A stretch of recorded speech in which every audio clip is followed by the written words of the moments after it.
वो तमाम सारे लोग जिनका हृदय से स्वागत है, और वो लोग जो युवा जिनसे देश का सपना है और वो जो सपना देखते हैं। मौर्य जी बहुत बहुत शुक्रिया, thank you so much. Maurya ji Siddharth Nagar के रहने वाले हैं, बहुत बहुत शुक्रिया। इन्होंने सवाल पूछा था कि राम गए कहां जो आएंगे, है ना, यही सवाल था ना आपका। बहुत बहुत शुक्रिया मौर्य जी, याद है आपका सवाल जी। 6 फीट 4 इंच आपका नाम ही हमने रखा, 6 फीट 4 इंच। बहुत बहुत शुक्रिया। नेपाल से वो जो तमाम सारे लोग मुझे पीछे दिख रहे हैं, उन सब का, जो कश्मीर से हैं उन सब का, है ना। हाँ, माथा भी पड़ना मालूम है मुझे। बहुत बहुत शुक्रिया प्रभात जी, सब थैंक यू सो मच। ठंड ज्यादा है प्रभात जी आज क्या? हाँ जी, ठंड लग ही नहीं सकती जब मैं यहां आ जाता। बिल्कुल नहीं लगनी चाहिए ठंड। एनडीएमसी के कर्मचारियों, उनका भी बहुत बहुत स्वागत है, वो अपनी बात जरूर कहें, मैं जरूर आऊंगा उनके पास। जो मेहमान हमारे साथ मौजूद हैं, मैं उनसे सबसे पहले आज तारुफ कराना चाहूंगा। ऋतु चौधरी कांग्रेस का पक्ष रखेंगी, लेकिन वो कहीं बीच में ट्रैफिक में फंसी हुई हैं। राकेश जी बीजेपी का पक्ष रखने के लिए आज मौजूद हैं, एक बार फिर से बहुत बहुत स्वागत है। प्रभात कुमार जी राजनीतिक विश्लेषक हैं, बहुत बहुत शुक्रिया। शैलेंद्र दुबे जी अर्थव्यवस्था, इकोनॉमी बहुत अच्छा समझते हैं, बहुत बहुत शुक्रिया, thank you so much. Poonam Pandit आज हमारे साथ शो में जुड़ रही हैं, और मुझे इनका परिचय ये देना है कि ये चुनाव लड़ चुकी हैं। चुनाव ना बैठिएगा नहीं, अभी तो मुझे स्वागत करना है आपका। ये चुनाव लड़ चुकी हैं और कांग्रेस के टिकट से चुनाव लड़ चुकी हैं, और इनका बहुत बहुत स्वागत है। और हमारे शो में जो पहली बार आता है उसका ताली बजा के स्वागत होता है, बहुत बहुत स्वागत। हाँ जी, दूसरी बार आई? पहली बार मथुरा, और मथुरा भी थी। अच्छा, मथुरा में थी हैं? पढ़ रही थी। देखिए, आपके पास यहाँ आए हो, फिर मथुरा की मुझे याद आ गई, मैं मथुरा ही जा रहा हूँ। बहुत बहुत शुक्रिया पूनम जी, मुझे याद आ गया। आप वहां मथुरा के शो में थी, चुनाव आपने लड़ा कांग्रेस के टिकट से, बहुत बहुत स्वागत है, और आज आपका अभिनंदन है, और अपना बात रखिए, बहुत स्वागत है। संजीव नासिर साहब आम आदमी पार्टी के एडवोकेट हैं, बहुत बहुत शुक्रिया, लगातार शो में हमारे आते हैं, थैंक यू सो मच। एहसान अब्बासी साहब पसमानदा मुस्लिम समाज से हैं, पसमानदा मतलब हाशिए पे, जो मुस्लिम समाज बिल्कुल हाशिए पर है, उससे आप उसका रिप्रेजेंटेशन करते हैं, बहुत बहुत शुक्रिया, थैंक यू सो मच। हमारे मिर्जा साहब थैंक यू सो मच, बहुत बहुत शुक्रिया, बहुत बहुत शुक्रिया, हमारे साथ मौजूद हैं। स्वाति जी आप राजनीतिक विश्लेषक हैं, बहुत बहुत शुक्रिया। Amit ji thank you so much. खड़े हो जाओ, अपने आप ही बता दो अपना नाम क्या है। मेरा नाम नवल उपाध्याय है। हाँ, तो समझ लगा मैं 1.5 दर्जन आदमी बुलाऊं, 1.5 दर्जन का नाम पहले बताऊं। अब बंद, सोम बंद आज से, अब नहीं बताऊंगा। 1.5 दर्जन इकट्ठा हो, पहले एक एक करके बताओ सबका नाम। बहुत अच्छा बोले। मतलब 1 2 हो तो बता भी दे, और 1.5 दर्जन इकट्ठा है, नहीं बताएंगे हम। हाँ, ऑटो वाला भैया जैसा कोई नहीं है। ऑटो वाले नवल भैया जैसा कोई नहीं है।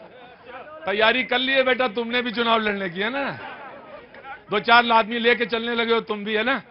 बहुत बहुत शुक्रिया, thank you so much. NDMC की बात जरूर सुनेंगे, बीच में आऊंगा जब मैं एक बार कह चुके हैं आप बात, दोबारा फिर कह लीजिएगा। बिल्कुल, ये शो उन तमाम सारे लोगों का जिनको लगता है कि मेरी आवाज सुनी जानी चाहिए, मेरी बात कही जानी चाहिए, उसका कोई फर्क नहीं पड़ता है सरकार के इधर या सरकार के विपरीत, बात अपनी कही जानी चाहिए, और यही जनतंत्र और लोकतंत्र का तकाजा है। बातचीत शुरू करें जी, इजाजत है। केंद्रीय मंत्री अनुराग ठाकुर जी ने कहा कि मोदी की गूंज आज भारत में ही नहीं बल्कि दुनिया के कोने कोने में है।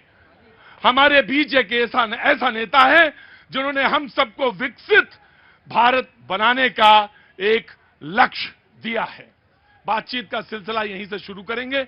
मुझे मालूम है राम मंदिर पे आप लोग जरूर आएंगे, राम मंदिर पे जरूर बोलना चाहेंगे, मैं बिल्कुल आपका स्वागत करूंगा। राम मंदिर पे बोलना है बिल्कुल बोलिए, हम हृदय से आपका स्वागत करेंगे, लेकिन डिबेट का आगाज यहां से करूंगा। कांग्रेस की प्रवक्ता अभी आई नहीं है, मैं बात में रखूंगा, लेकिन सबसे पहले अपोजिशन को ही दूंगा, आम आदमी पार्टी। देखिए प्रतीक जी, बिल्कुल अनुराग ठाकुर जी ने बहुत अच्छी बात कही है, लेकिन चिंता इस बात की है कि जब नरेंद्र मोदी जी प्रधानमंत्री इस देश के बने थे, उससे पहले अटल बिहारी जी भी प्रधानमंत्री रहे, और 67 इयर्स का जो राज रहा, मात्र देश के ऊपर 55 लाख करोड़ कर्जा था। आज मोदी जी ने विकसित भारत बनेगा कब मेरे को नहीं मालूम, लेकिन आज 250 लाख करोड़ कर्जा है। वो इन्होंने ये भी कहा है कि अगर वो तीसरी बार 3 महीने बाद तीसरी बार प्रधानमंत्री बन जाएंगे, जो अर्थव्यवस्था है वो तीसरी हो जाएगी। मैं वही बता रहा हूं आपको, ये कैसी अर्थव्यवस्था है। बेरोजगारी बढ़ रही है, महंगाई बढ़ रही है, इस देश के अंदर कर्जा बढ़ रहा है। इस तरीके के डेटा हमारे सामने हैं। और आज हंगर इंडेक्स के अंदर हमारा नंबर बांग्लादेश से भी ऊपर है। मतलब बांग्लादेश में भी भूखमरी कम है, ये सर्वे रिपोर्ट्स बताती हैं। और आज एक अखबार में रिपोर्ट आई है पासपोर्ट को लेकर। पासपोर्ट में हमारे पासपोर्ट को 80वां नंबर दिया गया है। कुल मिला के हर सर्वे में देश नीचे जा रहा है, लेकिन मोदी जी और मोदी जी का जो मीडिया है, जो तंत्र है, वो उनको बता रहा है कि विकसित भारत। मोदी जी और मोदी जी का मीडिया।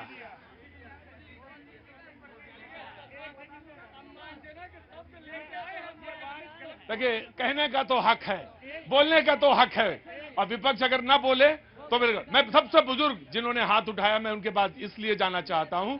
आना रहा हूं, तुम्हारी उम्र से वो दुगने हैं। मैं इसलिए आपके पास आना चाहता हूं कि मैं ठंडी में ज्यादा देर आपको खड़ा नहीं रखना चाहता। मैं चाहता हूं कि जल्दी कुछ बोलें, फिर उसके बाद आप घर जाएं। जी, क्या नाम है साहब? सर, मैं भी प्रिंट मीडिया से बिलोंग करता हूँ। पहले तो मैं आपको बहुत प्रणाम करता हूं। रिटायरमेंट 215 2015 में रिटायर हुए और as a camera operator. As a cameraman person. बहुत बहुत स्वागत है आपका। मैंने 94 से लेकिन पीक 204 और उछाल 2014 से लेकिन अब कुरुक्षेत्र कनॉट प्लेस। सारा नक्शा खींच दिया इन्होंने मेरा। बोले 2004 में उठान, 2014 से फिर एकदम यूं।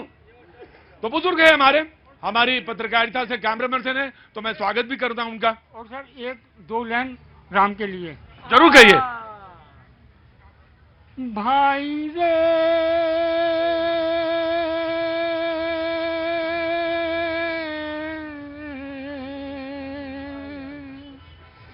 गंगा और यमुना की गहरी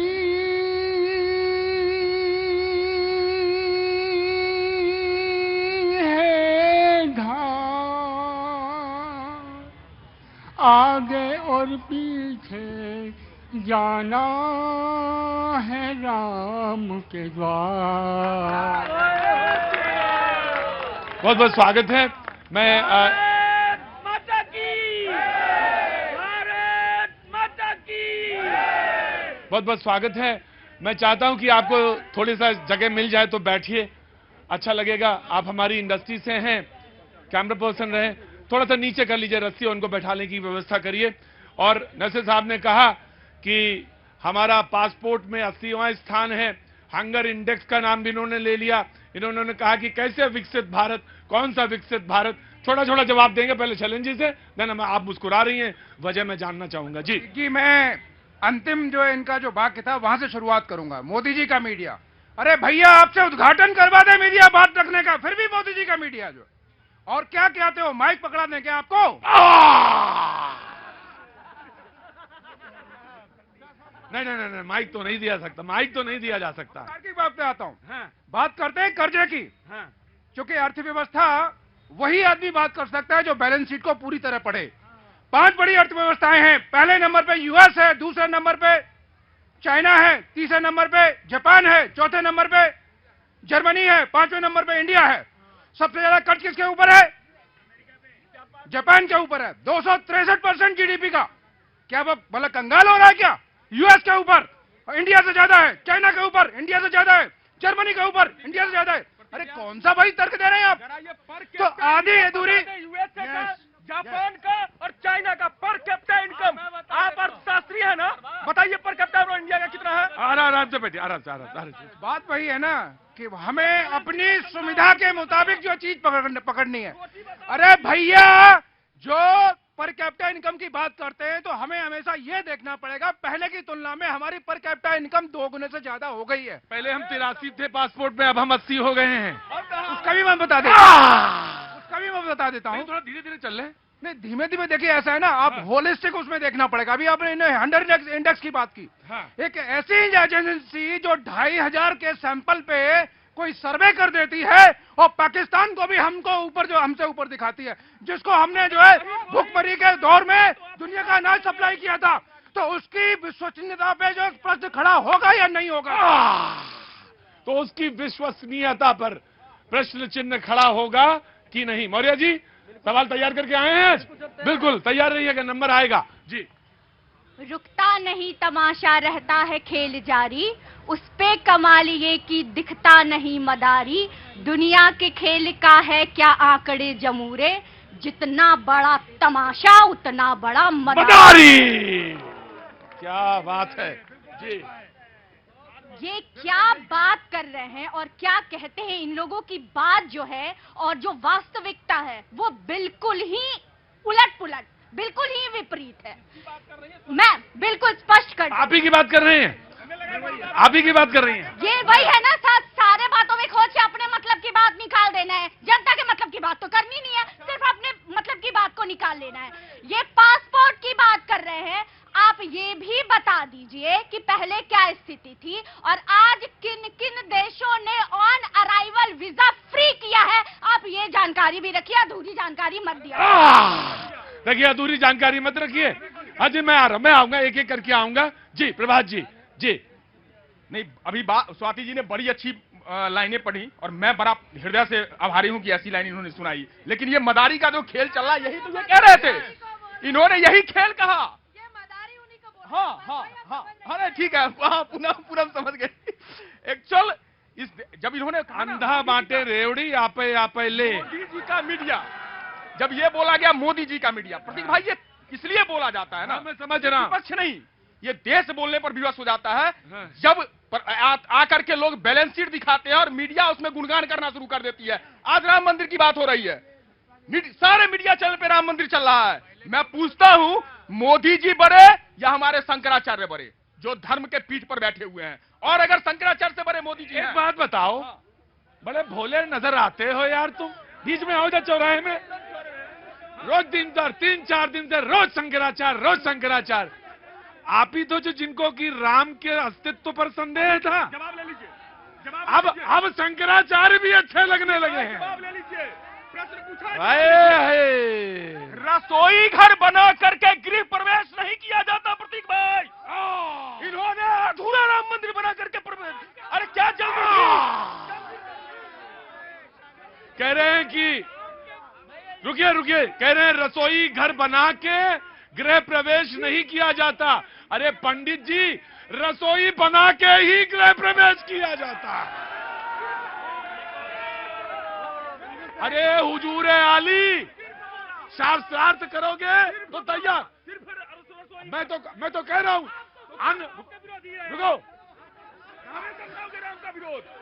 राम जी के बारे में कहा जाता है, निर्मल मंजन सो मोहि पावा, मोहि कबर चल चतुर बाबा। हमें राम सिखाओगे? राम जी के बारे में कहा, राम नाम की लूट है, लूट सके तो लूट, अंतकाल पछताएगा, प्राण जाएंगे।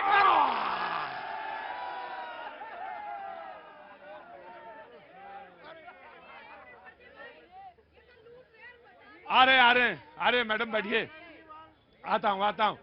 कांग्रेस की प्रवक्ता का पहले बहुत बहुत स्वागत है। और मैं बैठिए बाबूजी बैठिए। राजधानी का प्रभार का भी कुछ हिस्सा मिला, हमें बहुत प्रसन्नता हुई, क्योंकि मैं आपको अपने शो से जोड़ता हूं। पूरा राजस्थान, क्या बात है, पूरा राजस्थान का प्रभार इनको मिला है और इनके लिए करतल ध्वनि से इनका स्वागत करना चाहिए। बहुत बहुत मैं आपको अपने शो से जोड़ता हूं, इसलिए मुझे बहुत हार्दिक प्रसन्नता मन से हुई। मैंने कहा था ये बीच में होगा जरूर, बात कहीं से शुरू होगी, राम तक जाएगी।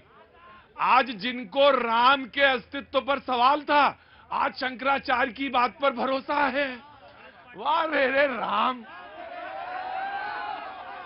गजब है तेरी माया और गजब है तेरी दुनिया। गजब है भाई, जो राम पे सवाल उठा रहे थे कोर्ट में, कह रहे थे मुलतवी कर दीजिए थोड़े दिनों के लिए ये मुकदमा, आज कह रहे हैं शंकराचार्य जी तो बहुत अच्छा बोलते हैं। गजब है भाई। रुको, बैठ जाओ चुपचाप, बैठ जाओ चुपचाप, बैठ जाओ। प्रभात जी बोल रहे थे वही बोलेंगे। आइए प्रभात जी। अरे तुम कहे सकपकाट बैठ गए? बिल्कुल नहीं। अब आपने सवाल खड़ा किया राम का अस्तित्व। पहली बात तो राम अनंत है, और जो अनंत होता है उसका कोई अस्तित्व की बात नहीं हो सकती। राम अनंत नहीं है, उनकी कथा भी अनंत है। मैं इसलिए कह रहा हूं कि बाबा तुलसी ने लिखा कि कलयुग केवल नाम आधारा, सुमर सुमर नर उतर ही पारा। तो नाम के लिए मंदिर की आवश्यकता नहीं है, हृदय में पहले स्थापित करो। बाबा तुलसी ने लिखा कि कहत गावत कहत सुसुरत समझत परम पद नर पावही, रघुवीर पद पात हो जब कर दास तुलसी गावही। बाबा तुलसी ने लिखा कि राम रामेति रामेति रमे रामे इन सब ने गजब है भाई। ये राजनीति वाले भी बड़े गजब के अखाड़ेबाज होते हैं। हिसाब से, मौसम के हिसाब से भी कपड़े पहनते हैं। माला किसके लिए लाए हैं? प्रतीक जी, आपके शो पे मैं आपका स्वागत करता हूं एनडीएमसी कर्मचारियों की तरफ। बहुत बहुत स्वागत है। लेकिन ये आपके माध्यम से एक बात मैं एनडीएमसी के उपाध्यक्ष श्री वो तो मुझे मालूम था, आजकल फ्री में माला तो कोई पहनाता ही नहीं है। वो तो मुझे मालूम है। यहां तो जब राम को नहीं छोड़ा लोगों ने, तो राम के दास को क्या छोड़ेंगे? ये जमाना ही नहीं है भाई साहब। माला पहना दीजिए और उसके बाद बात कहिए। लेकिन मैं वो हूं जो बात पूरी सुनूंगा आपकी। मैं से मेरा मतलब है, मेरे जैसे सहयोगी बहुत सारे लोग काम करते हैं टेलीविजन में, बात सुनेंगे आपकी। बहुत जल्दी से बात कहिए, फिर मैं उधर जाऊंगा। जी बोलिए बाबूजी। नगर पालिका के उपाध्यक्ष श्री सतीश उपाध्याय जी को मैं आपके माध्यम से संदेश देना चाहता हूं कि ये टीएमआर कर्मचारी जो कच्चे कर्मचारी हैं, इनको 2014 से ये कार्यरत हैं और इनको परमानेंट करने की कृपा की जाए। धन्यवाद। जरूर करना चाहिए, बिल्कुल करना चाहिए, और ये जल्दी से जल्दी हो तो बहुत अच्छा है। कांग्रेस की प्रवक्ता आ गई है, डिबेट को एक बार फिर से मैं कोशिश करूंगा कि वहीं ले जाऊं जहां से मैंने शुरू किया था।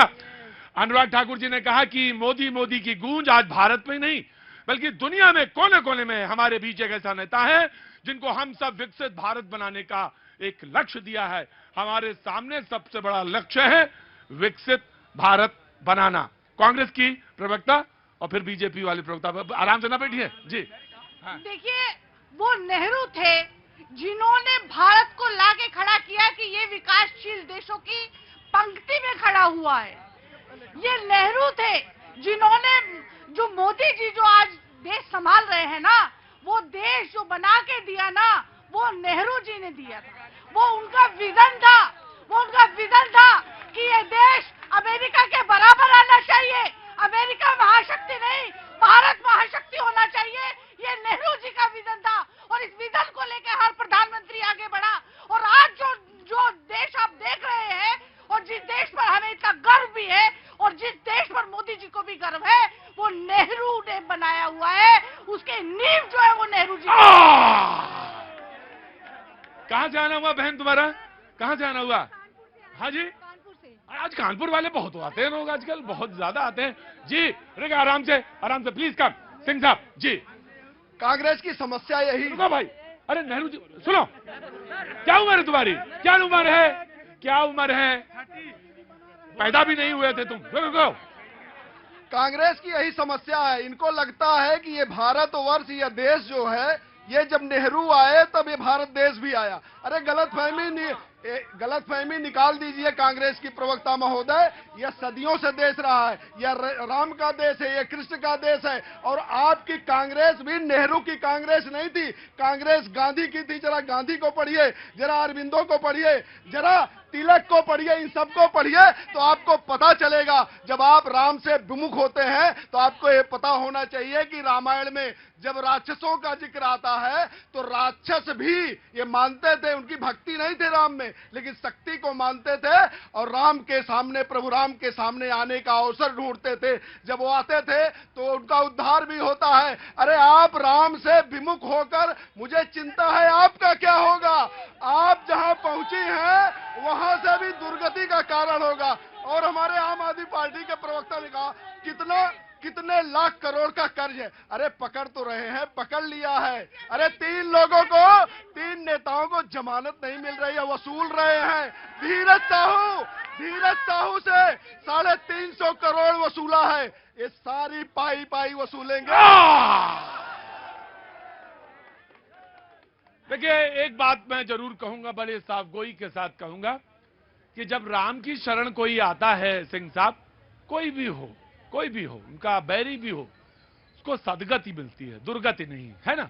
तो मैं यही कहूंगा कि सबकी सदगति हो, दुर्गति किसी की नहीं। राम मतलब, अरे बोलो, बताओ मोदी जी का ना क्या सस्ता हो गया तुम्हारा? हाँ बोलो। मैं ये कहना चाहती हूँ, जो मोदी के बारे में बुराई कर रहा है ना, चुल्लू भर पानी में डूब मर जाओ।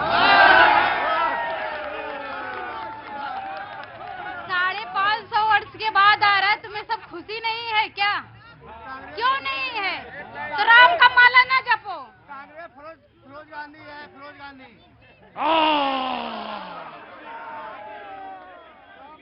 एक लोहार की कहां से आना हुआ?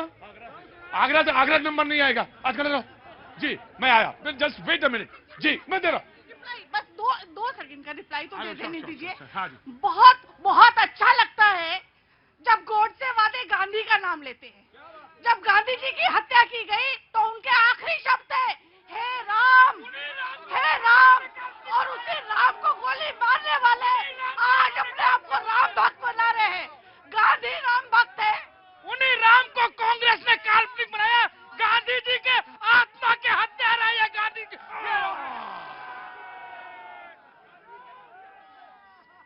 Settle down please, settle down please, settle down, settle down please, बैठिए। सच बताएं, जो राम भक्त होगा, असली राम भक्त होगा, जो इस प्रोग्राम में उसकी शायद तो कोई इंटरेस्ट ही नहीं होगा, जो असल में राम का प्रेमी है, वो प्रोग्राम ये देख ही नहीं रहा होगा। लेकिन अगर उसको भूल से उसकी नजर अगर इस पे पड़ जाएगी, भैया मुझे कोई गलतफहमी नहीं है, अगर भूल से भी इस प्रोग्राम के फ्रेम पे नजर पड़ गई होगी किसी राम प्रेमी की, कहीं वो सोच रहे होगा, वो व्यक्ति सोच रहा होगा, वो राम भक्त सोच रहा होगा, ये कैसा व्यक्ति है जिसके हाथ में माइक है, ये कैसे लोग हैं जो राम पर बहस कर रहे हैं। वो व्यक्ति जो इस देश की पहचान है, कोई संदेह नहीं है इसमें, वो हमारा पुरखा है। तुम भगवान मानो ना मानो, चलेगा चलेगा। मैं आ गया, मुझे मालूम है आपको बोलना है, लेकिन वो हमारी आत्मा है, हृदय नहीं, आत्मा है वो हमारी, इसमें कहीं कोई संदेह है ही नहीं। आप भगवान मानो या ना मानो, मर्यादा पुरुषोत्तम मानो, इतना कहो मैं आया, लेकिन इतना तो रखोगे क्या हम कि उस पर ये बहस कर रहे हैं, राम पर बहस कर रहे हैं जो इस देश की पहचान है। मैं आया जी। मैं बस इतना बोलूंगी इनको कि जिन्हें राम का रह नहीं पता, राम है क्या, जय श्री राम, जय सिया राम हर उस व्यक्ति के हृदय में जिसने भारत में जन्म लिया। और दूसरी बात, इनके हम बोलेंगे जय सिया राम तो उसमें राम वास करेंगे, ये बोलेंगे गुस्से में जय श्री राम, उसमें सब कुछ है लेकिन उसमें सिर्फ राम नहीं है, क्योंकि इनका अहंकार है। ये हमारे सिया राम है और पहले हमारे सनातन धर्म में। भाई एक मिनट रुको, रिएक्शन नहीं। राम ही केवल प्रेम प्यारा, जान लो सो जानन हारा। मेरी बात सुनो।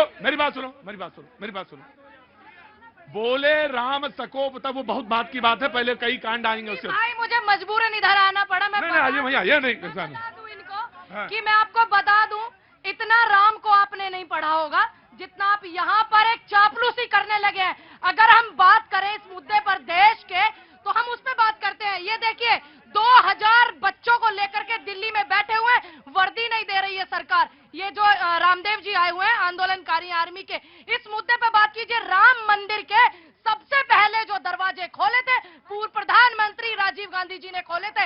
इस बात को आप लोग जान लेना कि पूर्व प्रधानमंत्री राजीव गांधी जी ने दरवाजे खोले थे।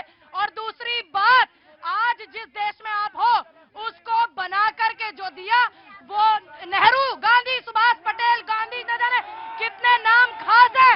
और उससे पहला जो देश था वो गुलामों का देश था, गुलामी में जीने वाले लोग और गुलामी करने वाले लोग और लिखत के माफीनामे लिखने वाले लोग ना ही कांग्रेस में हुए हैं और ना ही होंगे।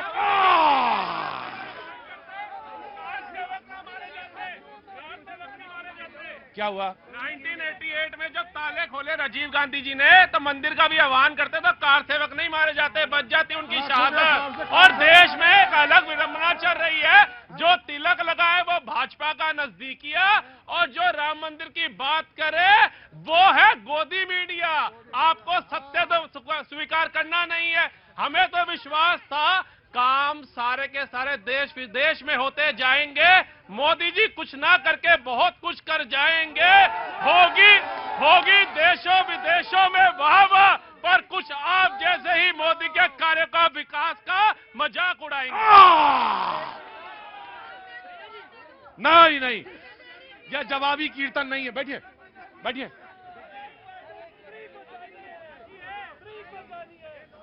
मैं आऊंगा। बैठे, चुपचाप बैठे। कभी कभी मुझे मालूम है आपको कुछ बोलना है। ये नहीं देखिए नहीं देखिए, बैठिए। मुझे आपका परिचय मिला है और सबसे बड़ी चीज ये है, चुपचाप आराम से ना मैं एक चीज आपको बहुत अच्छी तरह से मैं नहीं बता पाया क्योंकि देर से। ये प्रोग्राम दरअसल पब्लिक का, हाँ ठीक है, मैं सुनूंगा। ये जनता का है शो और जनता ही यहाँ पे सर्वोपरि है। ना तो कोई आपका जवाब किसी जनता ने ही दिया, और कोई चापलूसी के लिए यहाँ नहीं आता, और चापलूसी करके कोई प्रधानमंत्री थोड़ी बन जाएगा, है ना जी। मैं आ रहा हूँ अनवर, आ रहा हूँ, तुमसे जरूर सुनूंगा। हाँ बिल्कुल, जय श्री राम पे सुनूंगा अनवर, और मैं आज आपसे भी सुनूंगा, बिल्कुल सुनूंगा जी। पहले बहन की बात, कहाँ से आना हुआ? मैं आजमगढ़ की। क्या नाम है? मीना मिश्रा। मीना जी कैसे आना हुआ यहाँ? बस आपका शो देख। बहुत अच्छी बात, आगे आ जाइए, थोड़ा सा लेफ्ट हो जाओ, महिला को थोड़ा रास्ता दिया करो। कैसे राम भक्त हो? सर पहले तो सबको यथोचित यहाँ पे जितने लोग हैं आपको भी बहुत बहुत प्रणाम, बहुत बहुत शुभकामनाएं और नव वर्ष की मंगल कामनाएं। अनवर जाना नहीं, निराश मत हो जी। कोई धक्का दे रहा है मुझे, गिर जाऊंगी नीचे जी। सर मुझे इन सब मुद्दों से हटके कुछ और कहना था जी। सर अभी जैसे हम लोग के सवर्णों में भी गरीब होते हैं, काफी गरीब होते हैं, आरक्षण भी उनको नहीं मिलता है, तो एजुकेशन लोन लेते हैं। तो मुझे आपके माध्यम से ये सरकार तक पहुंचाना था कि जैसे ये लेने के बाद, हाँ एजुकेशन लोन लेने के बाद इसका जो इंटरेस्ट होता है बहुत ज्यादा होता है, उसको सरकार थोड़ी कम कर दे, ताकि नहीं मुफ्त नहीं मांगा इन्होंने। हाँ एक मिनट बोले दीजिए सर, थोड़ी कम कर देगी ना। बहन क्या नाम था आपका? मीना मिश्रा। मीना जी, आपका रियल इशू है। और एक बात और बता दूं, मैं कोई नहीं, मैं तो क्या पिद्दी का शोरबा। मैं एक बात कह सकता हूं, इतने लोग जो यहाँ पे खड़े हैं उनमें जो अगर 10 सबसे बड़े राम भक्त छांटे जाएंगे उसमें से सबसे ऊपर आप होंगी, जो जीवन की सच्चाई को सामने लाके रख सके, जिसके आंख में पानी इसलिए आ जाए कि कहीं कोई तो होगा जो चिराग जला के पढ़ रहा होगा, जिसके पास इस बात पे कंधे झुके होंगे कि मेरा बाप कैसे कमाता है और मैं कैसे लाके इसको कैसे कर्ज पूरा करूंगा। मैं समझता हूं आपकी भावनाओं को, और मैं समझता हूं बहन, मैं बिल्कुल अच्छी तरह से समझता हूं सारी चीजें। वहीं से निकल के आया हूं, कोई बड़े शहर में नहीं पैदा हुए, बहुत छोटे से शहर में मैं पैदा हुआ हूं। मैं वहीं से सारी चीजें डिराइव की हैं। तो मैं आपकी भावनाओं को, लोन जो है, एजुकेशन लोन जो है वो भी ज्यादा लग रहा है, उसको कुछ कम किया जाना चाहिए। जी क्या नाम है आपका? मेरा नाम राजकुमारी शुक्ला है, मैं कानपुर की हूँ। हाँ वो तो मैं समझ गया था। पर मैं एक बात कहना चाहती हूँ, यहाँ तो सारे लोग सकलांग हैं, मैं विकलांगों की नेता हूँ। मैं दिव्यांगों की विकलांग जी, क्योंकि दिव्यांग बना देंगे तो फिर हम तो देवता हो गए। जो विकलांग है फिर देवता हो गया, फिर उसे वो दिव्य है, फिर उसे कुछ करने की जरूरत क्या है? विकलांग का मतलब जिसका अंग व्याकुल हो कुछ करने के लिए, सरकार कोई मौके नहीं देती। उनके लिए रेहड़ी पट्टी में व्यवस्था होना चाहिए, उनके लिए रोजगार की व्यवस्था होना चाहिए। इतनी सरकारें आई और गई, पर किसी ने भी विकलांगों के हक के लिए आवाज ना तो लोकसभा में ना विधानसभा में, परसेंटेज नहीं बताते। विकलांगों के लिए कुछ नहीं सरकार कर रही है। हर सरकार इसी तरह से रही है, पर विकलांगों के लिए किसी ने कुछ नहीं किया। मैं तो एक ही चीज मांगूंगी कि जो वृद्ध, विधवा, विकलांग और जो किन्नर है हमारे देश का, वो समाज का सबसे दवा, मतलब किन्नर मान लीजिए आप पैसा मांग, नहीं, किन्नर को किन्नर ही बोलिए, मुझे समझना, वो भी हाशिए पे है, वो भी हाशिए पर है। तो मैं उनकी डिमांड चाहूंगी सरकार से कि लोकसभा, विधानसभा में इनकी भागीदारी होनी चाहिए, ताकि वो अपने हक की लड़ाई लड़ सके और लड़ के मांग सके, अपने अधिकार वो बना सके। मैं यही डिमांड मैं आपको बताऊं, ये तय करना बड़ा मुश्किल होगा कि पहले नंबर पे राम भक्त मैं आपको रखूं या इनको रखूं। आप दोनों लोग बराबर बराबर हैं, दोनों लोग बराबर बराबर पे हैं, बिल्कुल बराबर बराबर पे हैं। और जो बाकी लोग हैं वो तो मालूम है मुझे कहेंगे जय श्री राम। सबके घर में संपन्नता हो, सबके घर में सुख हो, शांति हो, समाज में सौहार्द हो, समरसता हो, एकत्व हो, सब में कहीं कोई भेद ना हो। जो खाई हैं वो कम हो अमीर गरीब की, वो खाइयां कम होनी चाहिए। समाज में समरसता का भाव होना चाहिए। ये बात है, ये भाव है, मेरा भाव है, कम से कम मैंने अपनी बात रखी। लेकिन मुझे जब ये रामचरितमानस की पंक्तियां ये एवी ब्रदर्स और राहुल गा रहे थे तो सबसे मालूम है सबसे ज्यादा प्रसन्न कौन हो रहा था? कांग्रेस की प्रवक्ता और प्रभात जी। हाँ जी, नहीं, देखो, हाँ, नहीं, अरे मैं प्रसन्न, मैं हृदय से कह रहा हूँ। हो सकता है इनके लिए नहीं, गलत। शांत हो जाओ। प्रभात को चांस मिलना चाहिए। नहीं, ये 14 के बाद राम जी को जानते हैं। मेरे राम जी जन्म से मेरे साथ हैं, तो मुझे इनको जवाब नहीं देना। एक बात, राकेश भाई, आपसे एक बड़ा सीधा सा सवाल मेरा है। जब मैं ब्रेक में बाहर गया था तो मेरे मन में ये बात आई कि मैं अगर पूछ लूं राकेश भाई से, 1961 में बिना एक गोली चलाए पुर्तगालियों से गोवा को हमने आजाद करवाया, उसके नाम पर वोट नहीं मांगा। 65 में पाकिस्तान को नाको चने चबाए, हमने उसके नाम पर वोट नहीं मांगा। 67 में सिक्किम लिया, हमने उसके नाम पर वोट नहीं मांगा। 71 में भूगोल बदला विश्व का, हमने उसके नाम पर वोट नहीं मांगा। दो प्रधानमंत्री शहीद हो गए हमारी पार्टी से, हमने उसके नाम पर वोट नहीं मांगा। क्या आप मुझे आश्वस्त करोगे कि आप राम जी के नाम पर वोट नहीं मांगोगे? क्यों? क्योंकि आपने पुलवामा के शहीदों के पहले इसका जवाब दो प्रभात जी कि गोली क्यों चलवाई थी।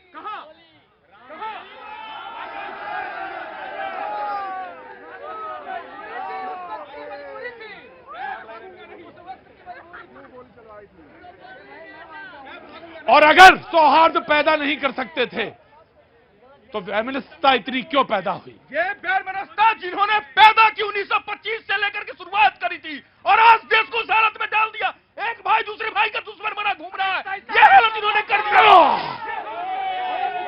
एक भाई को दूर हटो। देखिए प्रतीक जी, बीच में डिबेट में आपने 2 महिलाओं से बातें पूछी। एक्चुअल में मैंने कल भी कहा था, देश को राम राज्य चाहिए। राम के नाम पे हम छोटे छोटे थे तो एक दूसरे को राम राम जी बोलते थे, और ये भारतीय जनता पार्टी है जिसने जय श्री अपना और राम एक रह गया। सुबह से शाम तक 50 बार राम राम बोलते थे तो 100 बार राम का नाम लिया जाता था। ये भारतीय जनता पार्टी राजनीति करना चाहती है, ये पाप कर रही है। ठीक। आप पुण्य कर रहे थे, राम जी को जो काल्पनिक बता के आप पुण्य का काम कर रहे थे इस देश में। मैं एक बात और कहूंगा, मैं कहना चाहता हूं, आप चुप रहिए। राम जी को काल्पनिक बताने के बाद आप लोगों ने ही राम का 90 से पहले इस देश में राम का नाम ले लो तो एक गुनाह माना जाता था। इन लोगों की सरकार थी, याद करिए। नहीं, ऐसा बिल्कुल नहीं था, राम को ऐसा बिल्कुल नहीं था, ऐसा नहीं। वो जो जिक्र कर रहे थे, मैं रुके, नहीं मैं दूंगा, नहीं, सारे लोग पहले बैठिए। आम आदमी पार्टी के प्रवक्ता बात कर रहे थे जी। देखिए प्रतीक जी, जहां तक बात है आस्था की, अगर बात करें दिल्ली सरकार की, अरविंद केजरीवाल जी की पहली सरकार है जिसने अपने बुजुर्गों की तीर्थ यात्रा शुरू करवाई। राइट, चलिए बीजेपी। एक तो पूनम जी ने अभी कहा कि एक तरह से जैसे लोग झूठ बोलते हैं, प्रभात जी से लेकर सब, पूनम जी ने कहा कि राजीव गांधी ने ताला खुलवाया। अरे एक मिनट पूनम, आप नोट करिए, आप चुनाव लड़ चुकी हैं, कांग्रेस की नेता हैं। 1 फरवरी 1986 4:40 पर जिला जज के.एम. पांडे ने फैसला सुनाया, तब अदालत खुला। 1 मिनट, यही है। अब पूनम पांडे जी श्री का मतलब, अब पूनम पांडे को श्री का मतलब बता दूं जरा हिंदी। देखिए हम नहीं जवाब आप नहीं देंगी, जवाब मैं ही दूंगा। फैसला ये, बैठिए बस, ये है कि सुप्रीम कोर्ट के फैसले के बाद वहां मंदिर बन रहा है। नहीं नहीं नहीं नहीं नहीं नहीं नहीं नहीं नहीं, ये मेरी डिबेट है और मैं ऐसे ही चलाता हूं इसको। बैठिए वहां जी। अनवर, सर मेरी बात पूरी नहीं हुई। मेरी बात ये थी कि मैंने इनको डेट सहित बता दिया, चेक कर ले। ठीक है, वो ठीक है, पांडे का फैसला था जस्टिस। दूसरा, इन्होंने और इनके नेता सिया बलराम जी, श्री का मतलब, अरे हिंदी व्याकरण पढ़िए आप। हिंदी व्याकरण में श्री का मतलब क्या होता है? लक्ष्मी। लक्ष्मी विष्णु जी की पत्नी है। प्रतीक जी, मैं अनवर अनवर अनवर अनवर प्रतीक जी, मेरे भाई एक भी यहाँ पर खड़े होकर कह रहे थे कपड़ों से पहचाना जाता है। मुझे जब से मैं पैदा हुआ मैं इस हाथ पे कलावा भी बांधता हूँ, टीका भी लगाता हूँ। बताइए मुझे क्या पहचानेंगे आप? मुझे क्या पहचानेंगे आप? आप यहाँ पर कपड़ों की बात करेंगे, हमारे दिल के अंदर, हृदय के अंदर है। मैं यहाँ से काटता हूँ, राम निकलेगा। ये मुसलमान कह रहा है। आज अयोध्या के अंदर कितनी मस्जिदें थी, जिन मस्जिद को वहां से हटाकर दूसरी जगह शिफ्ट करा गया, क्या किसी मुसलमान ने आवाज उठाई? यहाँ पर आके मेरे भाई कह रहे राम राम, मैं कह रहा हूँ श्रीपति रामचंद्र महाराज की। मुझे श्री राम बोलने से कोई दुख नहीं है, ना मेरा समुदाय कहता कि आप श्री राम मत बोलो। अरे भाई, आप बांट क्यों रहे हो? आज आपने खुद कहा ना कि सुप्रीम कोर्ट बनवा रहा है, वाकई सुप्रीम कोर्ट बनवा रहा है, क्योंकि हिंदू मुसलमान मिलकर जो बात हुई थी आज सुप्रीम कोर्ट के फैसले को मानता देते। अरे हम भी राम को मानते हैं, 22 तारीख को भंडारा लगा रहे हैं, हर काम करते हैं। और आपके चैनल पर आकर मैंने हमेशा श्री राम की बात करी है। आप बताइए, आप लोग इतनी तेज आवाज नहीं निकाल सकते, सबसे ज्यादा तेज आवाज मैं निकालूंगा, श्री राम। और अनवर अनवर अनवर अगर आपकी आवाज निकलती है तो उसमें सारे लोगों की आवाज जुड़नी चाहिए, तभी बात है। जी जनाब अली, आप तो रह गए। मंगल भवन अमंगल हारी, अरे प्रभु तो दशरथ अजर बिहारी, राम सिया राम जय जय राम।